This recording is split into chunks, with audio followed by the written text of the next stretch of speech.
본문은 요한복음 6장 1절에서 13절까지의 내용입니다.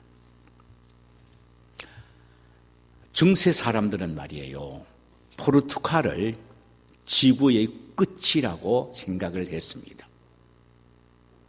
그래서 당시에는 스페인 영이었으나 포르투갈의 수도인 리스본 항구에는 큰 돌이 있는데 거기에 이런 글귀가 쓰여져 있었다고 합니다. 여기가 끝이다. 이 너머에는 아무것도 없다. 그러나 1492년 한 사람이 이 항구에 작은 배를 띄우고 배에 오른 몇 사람들에게 외칩니다. 이 글은 사실이 아니다. 여기가 끝이 아니라 저 너머엔 위대한 희망의 세계가 있다 하며 노를 지었습니다. 그 사람이 바로 콜럼버스입니다. 신대륙을 발견한 것이죠. 우리 신앙생활에도 마찬가지입니다. 인생 여정에서 힘들고 어려운 상황을 만나면 모든 것이 끝난 것처럼 포기하는 사람들이 있고, 그래서 절망과 좌절 속에 낙심하는 사람들이 있습니다. 반대로 그 모든 부정적인 생각과 사고를 거부하고 희망을 붙드는 사람도 있습니다.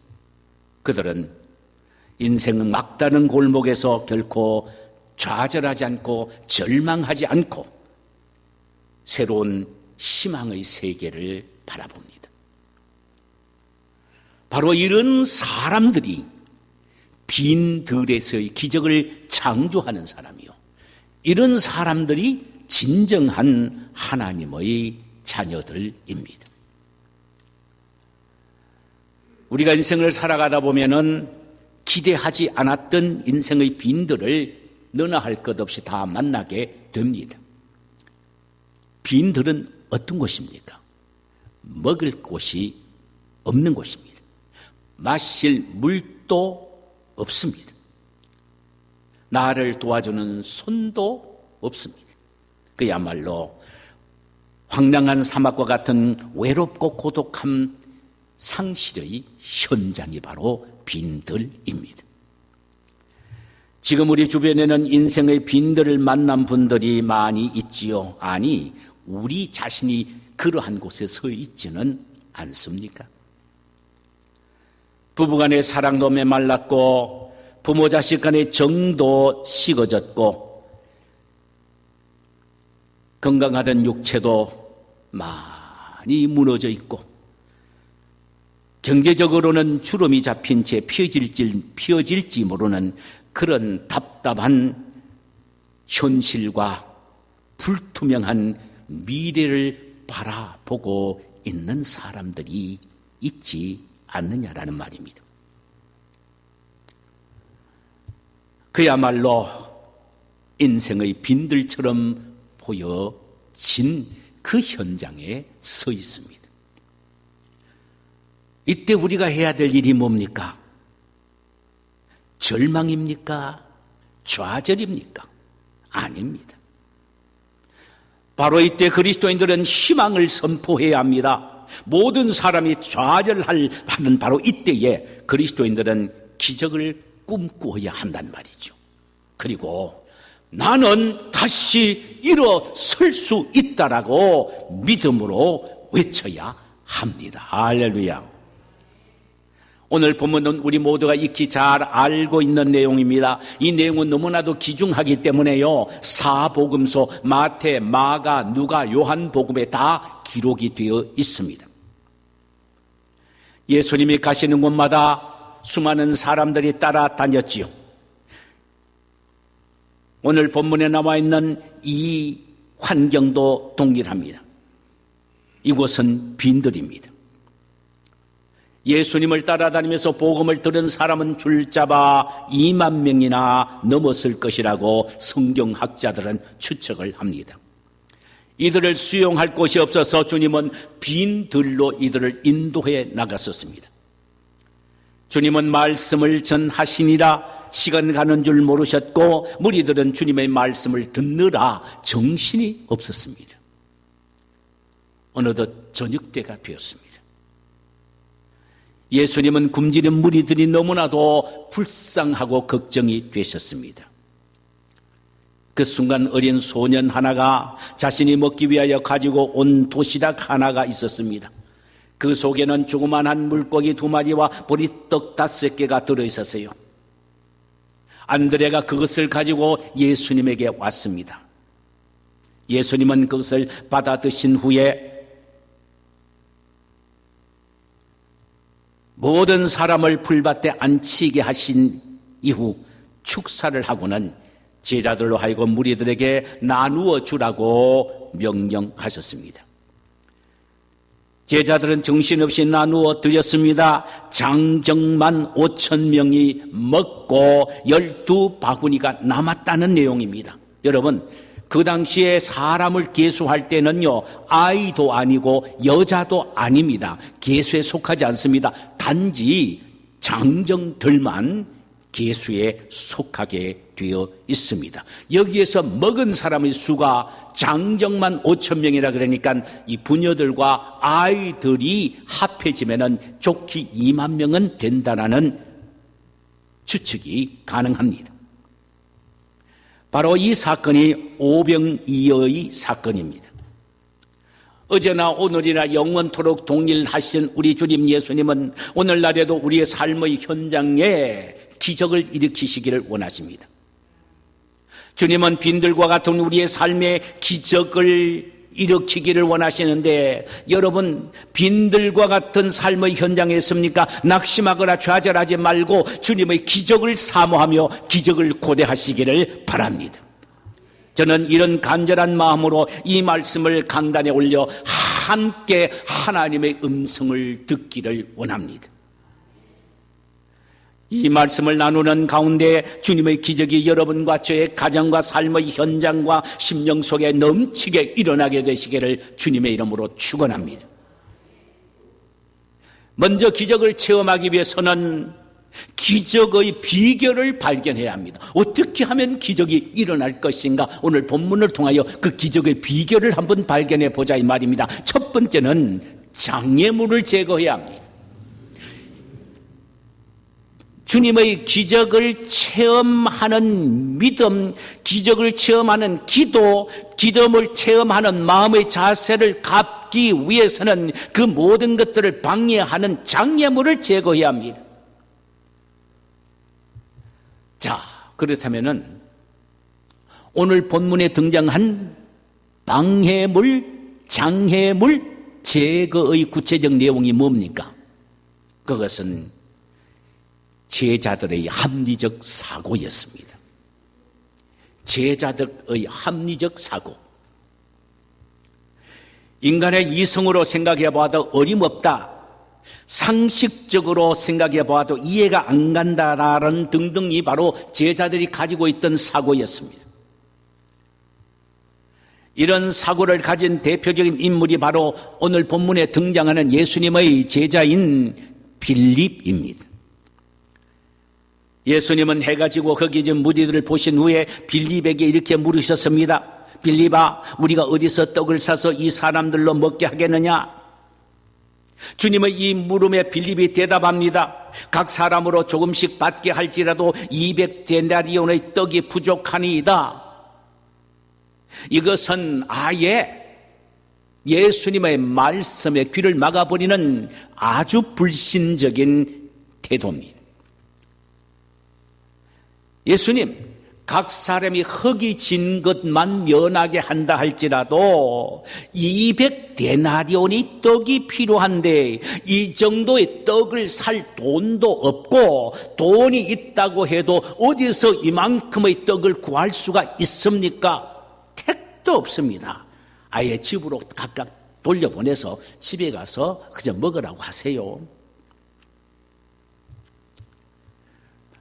이것은 빌립보의 매우 빠른 계산적이고 합리적 사고입니다.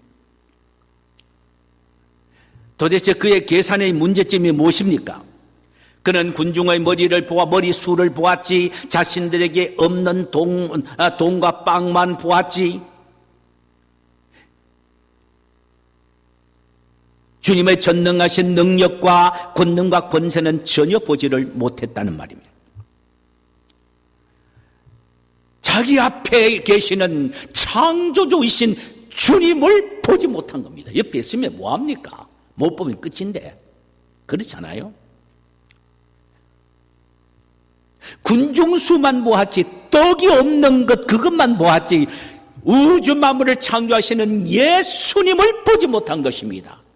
여러분, 아무리 우리가 교회에 나와서 열심히 찬송 부르고 예배하고 말씀을 듣는다 하더라도 옆에 우리와 함께 계시는 주님을 보지 못하고 영적으로 확신하지 못한다면 아무 소용이 없습니다. 아무 소용이 없습니다.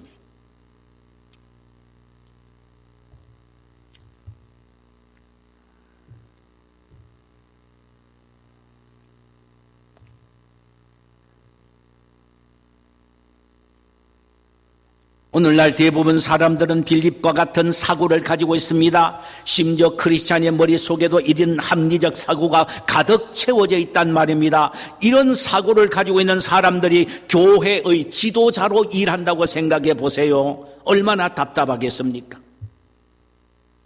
그 교회에는 어떤 기적과 능력도 경험할 수가 없습니다. 이런 사고를 가지고 있는 성도들의 삶 속에는 어떤 하나님의 이적과 기적도 체험할 수가 없습니다. 여러분, 기독교는요, 이성이나 합리를 전혀 무시하지는 않습니다. 그러나 기독교 신앙은 이성과 합리를 근거로 하는 것이 아니라는 사실입니다. 기독교의 신앙은 하나님의 말씀을 근거로 하는 것입니다. 전혀 인간의 이성으로는 불가능한 것처럼 보여도 하나님의 말씀이 그렇다 하면 아멘 하고 나가는 것이고 하나님의 말씀이 가라고 하면 아멘 하면서 발걸음을 내딛는 것이 바로 기독교의 신앙이란 말입니다. 그렇다면 기독교의 참된 신앙에는 합리나 이성이나 상식에 머무르지 않고 그 이상을 뛰어넘어야 한다는 말입니다. 인간의 합리와 이성과 상식은 하나님의 절대 능력의 한계를 긋습니다. 사람의 머릿수가 이렇게 많는데 돈도 없는데 떡도 없는데 뭐가 되겠어? 아예 하나님의 절대 전능의 능력을 선을 그어버리고 맙니다. 그러나 하나님에 대한 믿음은 초합리적이고 초이성적이고 초상식적이라는 사실을 알아야 합니다. 뛰어넘는단 말입니다. 그것을 우리가 볼 수 있어야 한단 말이죠. 전능하신 하나님이 새롭게 역사하실 전능하신 하나님의 손길을 보고 역사하심을 보고 믿어야 한단 말이죠. 어느 화가가 무son 풍랑을 만난 배 한 척을 그렸습니다. 풍랑은 금방이라도 배와 성격들을 삼킬 듯 보였습니다. 그런데 이상한 것은 말이에요. 그 배 안에 탄 사람들의 표정이 너무나도 이상하다는 것입니다. 전혀 두려움과 공포가 없이 모두 다 즐거운 모습으로 미소를 지으면서 있더라는 사실입니다. 자세히 보니 키를 잡아 항해를 하는 선장이 바로 예수님이시더랍니다.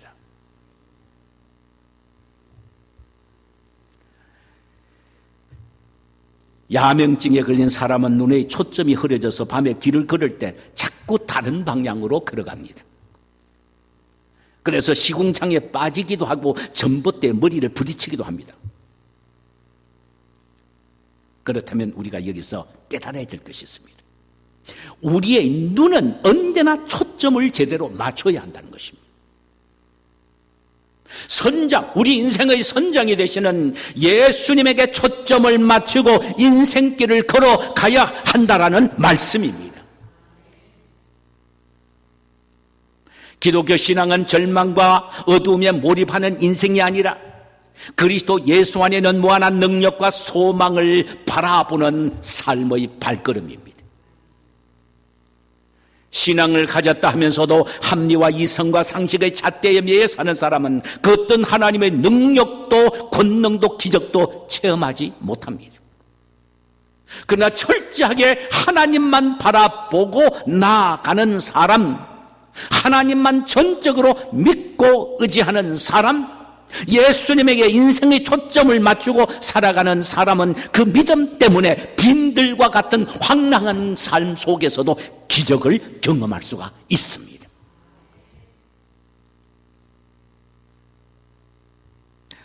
기적을 체험하기 위해서 우리가 취해야 될 두 번째 조건은 무엇입니까?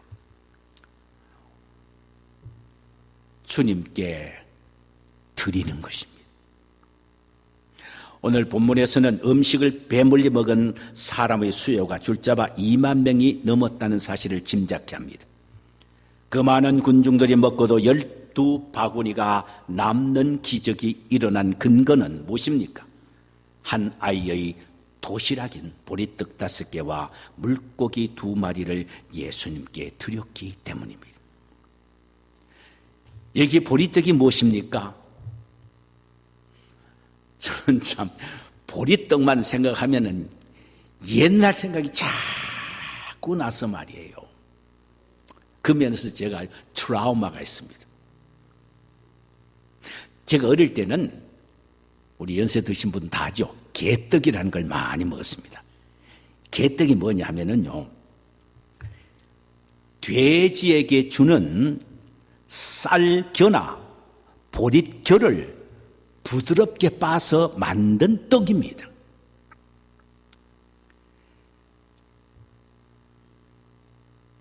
우리가 이 개떡, 사실 처음에는 이게요, 원래 겨떡입니다. 겨로 만들었다. 겨떡인데 경상도 사람들이 이게 개떡이라고 그래요. 개떡 같아, 개떡 같아.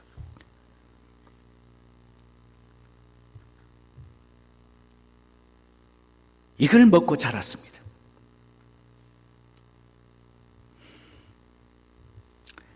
여기에 보리떡은 가난한 집에서 아이들에게 주는 간식이기도 했고 나귀에게도 주는 죽이기도 했습니다.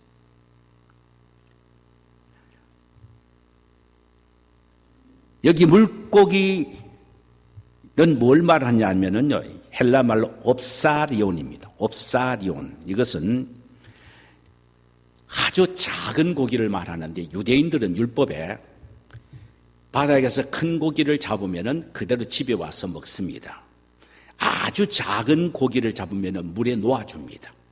어지중간한 고기를 잡으면은 해변가에다가 그대로 버려둡니다. 왜? 고아나 과부나 길 가는 나그네가 주워서 그것을 먹도록 하기 위하여 그렇게 하라고 율법에는 명령을 하고 있습니다. 이 소년이 가지고 온 도시락 속에는 뭐냐? 옵살리온인데 크지도 않고 작지도 않은 아주 어지중간한 것, 해변에 던져놓은 것을 가지고 그걸 씻어가 그 다음에 소금으로 넣어서 절여서 보리떡이 너무 까칠까칠하니까 그걸 조금씩 입에다 넣으면서 먹었다 이 말이죠. 그런데 이 보잘것없는 옵살이온으로 주님께서는 기적을 일으킨 것입니다. 2만 명을 먹인 기적입니다. 이 기적인 어린 소년이 보잘것없는 자신의 도시락을 주님께 드렸기 때문입니다. 드린다는 것은 희생한다는 말이며 헌신한다는 말입니다. 이 어린 소년의 작은 헌신과 희생을 통하여 이런 기적이 일어났습니다. 주님은 언제나 기적의 씨앗을 우리에게 요구하십니다. 그 기적의 씨앗이 무엇입니까? 드리는 것입니다.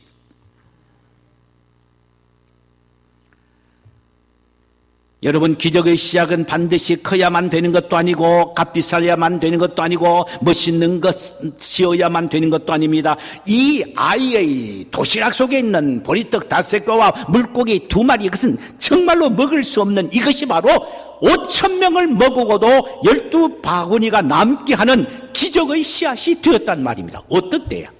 드릴 때야. 참으로 보잘것없지만 주님께 진심으로 아낌없이 드릴 때 이런 기적의 씨앗이 되는 것입니다. 여러분, 우리에게도 빈들의 기적을 일으킬 수 있는 기적의 씨앗이 있습니다. 보리떡이나 물고기와 같이 아주 보잘것없는 참 각자의 도시락이 있단 말입니다. 그러나 그것은 하나님 나라를 위해서는 참으로 소중한 것입니다. 우리가 가진 것 무엇이든 주의 손에 받쳐질 때 거기에서 5,000배의 기적이 일어나게 되는 것입니다. 오늘날 많은 그리스도인들은 큰 기적을 위하여 큰 것을 반드시 드리기를 원합니다. 교회에서 아주 큰 일을 하기 위해서 하나님이여 참으로 큰 능력과 은사를 주세요 하면서 금식하면서 앞사람의 머리에 그저 침으로 그냥 세리를 뿌려가면서 주시옵소서 합니다. 주님이 뭐라고 하십니까? 네 이미 가지고 있다. 그걸 드려라.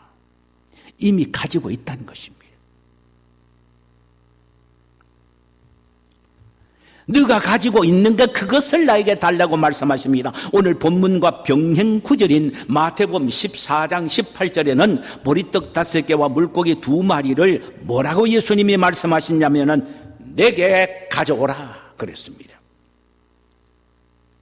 네가 가지고 있는 것 아무리 보잘것 없어도 괜찮다. 그것을 믿음으로 나에게 드려라, 바쳐라, 이겁니다. 우리는 기적의 씨앗이 되기 위해서는 좋은 것, 값비싼 것을 우리는 늘 생각합니다. 그러나 우리 주님은 아닙니다. 마음을 보십니다. 네가 가지고 있는 보잘것없는 네 마음과 더불어 나에게 달라, 이 말입니다. 그때 기적이 일어난다는 것입니다.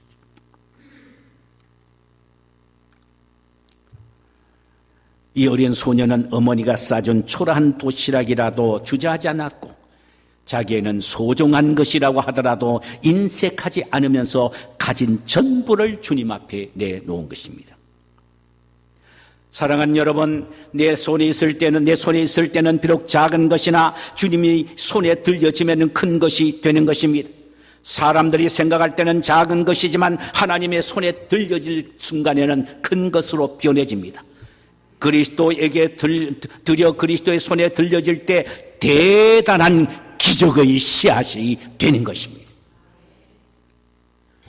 남북전쟁 때 일입니다. 곳곳에서 전투가 벌어지고 양식은 부족했고 전쟁은 언제 그칠 줄 모를 정도로 늘 길어지고 있었습니다. 그때 부하한 사람이 링컨 장군에게 달려왔습니다. 카카, 하나님께서 지금 우리 편에 계시면 얼마나 좋을까요? 링컨의 말왈, 나의 관심은 지금 하나님이 우리 편에 계신가 아니신가에 있지 않고 다만 지금 내가 하나님 편에 서 있는가를 묻는 것이다라고 했습니다. 내가 하나님을 바라보며 하나님께 내 자신을 전적으로 맡길 때에 하나님은 언제나 나의 손을 붙잡아 주시고 나와 함께 하셔서 나의 삶의 기적을 베풀어 주시는 것입니다. 할렐루야. 내 자신을 드리고 내 삶을 드리고 나의 가장 작은 것을 드릴 때에 주님께서 거기에 계셔서 나를 붙잡으시고 나를 지키시고 나에게 기적을 베풀어 주신단 말입니다. 하나님이 내 곁에 오기를 기다리지 말고 내가 하나님 앞에 진심을 다하여 작은 것을 드릴 때 하나님은 나에게 다가오셔서 나의 삶의 기적을 일으킨다는 말씀이 옳습니다. 저는 제 자신 생각해봐도 참 보리떡과 같은 인생이 팔자 고쳤다 이렇게 생각합니다. 심심상콜 고등학교 1학년 때 동리에 전기불이 들어왔습니다. 가난한 농부의 막내 아들로 이거 태어나지 말아야 될 것이 태어났어요. 그래서 저희 누님과 제하고 나이 한 12살 차입니다. 막내 누님하고. 어쩌다가 태어났는지. 제 어머니는 44세 저를 낳았습니다. 어찌 않았는지.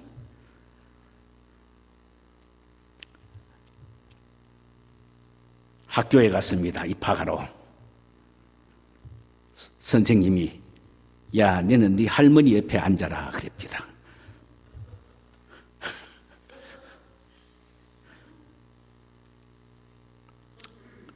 입학해서 도시락을 사갔는데 읍내 포목집 아들이 하얀 살밥에 누런 양메리를 볶아서 도시락으로 사온데 나왔는데 저는 먹을 것이 없으니까 떨어진 감을 소금에 절여서 그것을 4개씩 도시락에 사서 갔는데 이걸 창피해서 같이 먹을 수가 있어요 말이죠. 그래서 축구 포스터 바로 옆에 기대에 서서 가지고 그걸 4개 먹으면 잘 삭혀지면은 맛있는데 이게 때가 되지 않아서 먹게 되면요 아리합니다. 그래서 먹고 난 후에 공이 2개씩도 보이고 3개씩도 보이고 할 정도의 그런 가운데서 자라났습니다. 그랬던 제가 참으로 개떡과 같고 옵사리온과 같은 인생인 제가 하나님의 은혜를 받고 하나님께 내 자신을 드렸더니 하나님은 세상에 나 같은 사람은 오지도 못할 것으로 생각했던 미국까지 와서 귀한 여러분들을 도저히 만날 수도 없을 것 같은데 여러분 만나서 함께 주님을 섬기고 참 믿음으로 살아가고 있으니 이것이야말로 기적 중에 기적이 아니고 뭐겠습니까? 우리 모두 이 어린 소년처럼 기쁨으로 주님께 드리는 헌신과 희생을 결단하십시다. 그리고 고백하십시다. 주님, 나의 모든 것을 주님께 드립니다. 기적의 씨앗으로 사용하옵소서. 하나님은 반드시 여러분과 저와 우리 교회에 큰 기적을 이루어 주실 줄 믿습니다. 마지막 하나는요, 민들에서의 기적은 감사를 통하여 일어났다는 사실입니다. 11절 예수께서 떡을 가져 축사하셨다고 했는데 이는 보리떡 5개와 물고기 2마리를 놓고도 마치 5,000명의 식사분이 산더미처럼 쌓여 있는 것처럼 생각하고 감사하셨단 말입니다.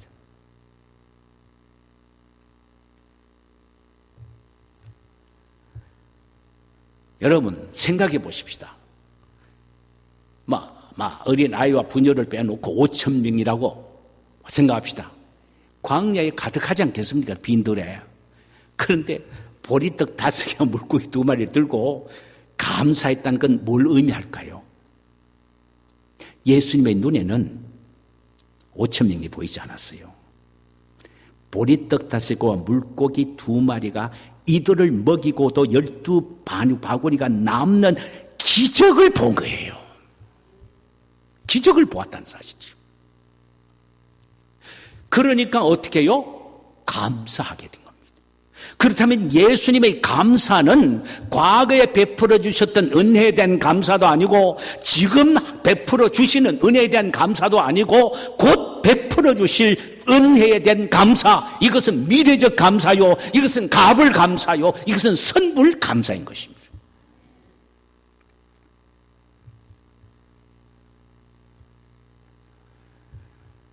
믿음으로 미래의 축복을 미리 앞당겨서 감사했다는 말씀입니다. 주께서 지금 손에 들고 계신 것은 보리떡 5개와 물고기 2마리에 불과했지요. 다른 것이 없었습니다. 그러면 어떻게 이런 기적이 나타났습니까? 엄청난 기적이 나타난 것이죠. 놀랄만한 기적이 나타난 것이죠. 이것이 바로 주님이 역사하신 기적의 능력입니다. 사랑하는 여러분, 감사는 기적을 일으키는 원천이 됨을 알아야 합니다. 그 사람의 삶이 어떻게 이렇게 변해졌는가, 어떻게 이 사람의 삶에 이렇게 기적이 넘치는 삶이 되었는가, 그 사람을 잘 추적해 보면 그 사람의 삶의 형태가 있습니다. 독특합니다. 그게 뭔지 아세요? 감사를 많이 하고 잘하는 사람입니다. 여러분, 이런 사람이 있습니다. 어떤 경우에도 감사합니다. 잃어버렸을 때도 감사하고 손해봤을 때도 감사하고 몸이 아파도 감사하고 그저 감사하는 겁니다. 감사를 찾아가면서 하는 겁니다. 그러므로 감사는요, 억지로 해야 되고 또 감사는 찾아가면서 해야 합니다. 찾아가면서 해야 돼요.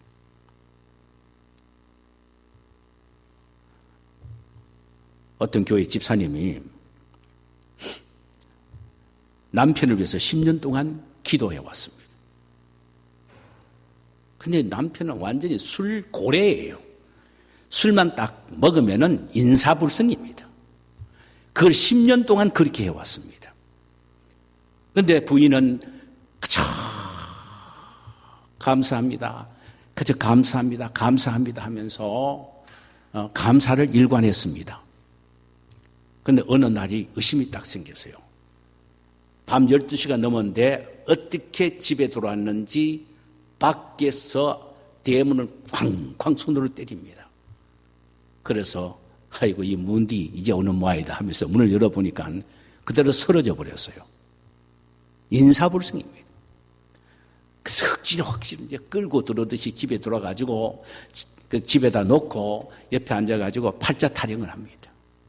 하나님 이거 무슨 짓입니까? 10년이 돼도 아직까지 술이 조금씩 줄어졌다 하면 그래도 야 응답이 되어 가구나 하나 느끼는데 술이 줄어지는 게 아니고 점점 더 합니다. 이거 웃자면 좋습니까 하면서 그러면서 하나님 앞에 막 원망이 나옵니다. 그때 목사님 설교한 것이 생각이 나더래요. 무조건 감사해라. 찾아서도 감사해라. 그래서 한참 원망 불평을 하다가 보니까 그럼 감사할 게 뭔가 생각하니까 몇 가지가 나오더래요. 하나는 뭐냐면은 그래도 살았으니까 과부 소리 자기가 안 들어서 감사한 거예요. 하나님 과부 소리 안 들어서 감사합니다. 또 하나 생각해 보니까 생각났는데 아니 그래도 남의 집에 들어가지 않고 술 인사불성이 돼도 우리 집에 자기 집을 발로 찾아와서 쓰러지니까 그것도 얼마나 감사해요. 주님 감사합니다. 또 이 추운 겨울인데 얼어 죽지 않고 그래도 집에까지 찾아오니까 얼마나 감사합니까? 하나님 앞에 감사합니다. 감사합니다. 감사합니다. 했습니다.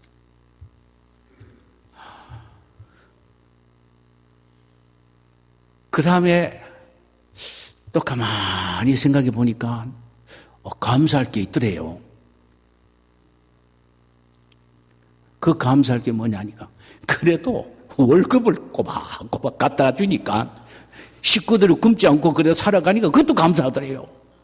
그러니까 나중에 보니까 가만히 생각해 보니 감사 같지 않는 감사가 생겨가지고 나중에 웃음이 나오더래요. 그래 기도하다 웃으니까 부인 남편이 이제 잠을 자고 이제 술 먹은 사람들 가득하게 이제 이제 좀 이렇게 좀 깰 때쯤인데 목이 마렵잖아요.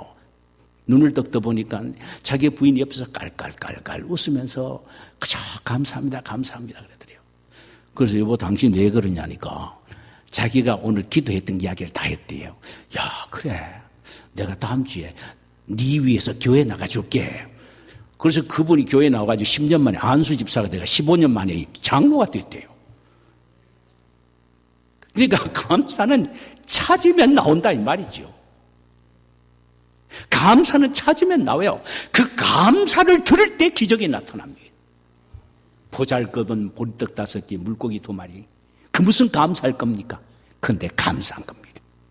우리 주님은 감사하셨습니다. 엄청난 기적을 바라보며 감사한 것입니다. 여기에서 믿음의 차이입니다. 여기에서 제자들과 예수님과의 차이예요. 예수님은 엄청난 기적을 바라보면서 감사하신 거예요. 오늘날 성도들끼리 믿음의 차이는 성경 많이 아는 게 아니에요. 기도 많이 하는 게 아니에요. 그것도 중요하지요. 그러나 진짜 차이는 감사의 차이입니다. 감사예요. 감사는 기적을 일으킵니다. 말씀을 맺겠습니다. 빈들 기적의 현장입니다. 오늘 본문을 통하여 우리가 발견할 수 있는 감사의 기적의 근거가 뭐냐?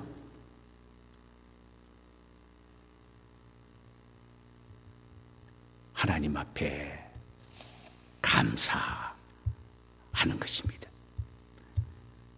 하나님 앞에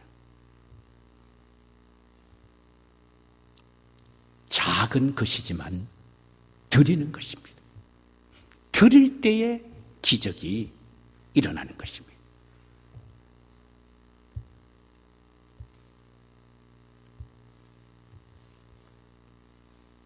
기적은 합리주의, 이성주의의 장애물을 제거해야 합니다. 그럴 때 우리의 삶의 현장에 비록 그곳이 빈들이라 할지라도 기적이 일어나는 현장이 될 것입니다.